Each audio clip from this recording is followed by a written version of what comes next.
السلام عليكم. channelka aad daawanayso waa Afgaan Media. fadlan hadii aad ku subtay subscribe noo saar.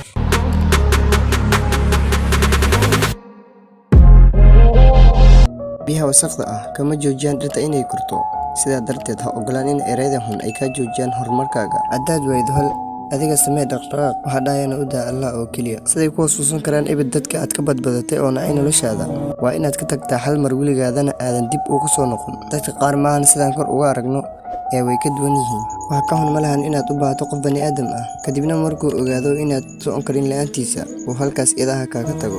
kuwa hadda kaa dhuunta ayaa hadhow isaga kaafaani doona markaad noqoto qof wax qabsaday. dadka way isbedelaan markay helaan waxay rabaan. qof kasta oo uu nolosha heer ka gaaray mar ayuuna waaba ahayn oo uu bilow ah. qofku halka ugu sareyso waa uu gaari karaa, balse kuma sii baaqi ahaado meesha sare. waad ku mahadsantahay daawashada aad daawatay muuqaalkeena. fadlan hadii aad ku subtay subscribe noo saar.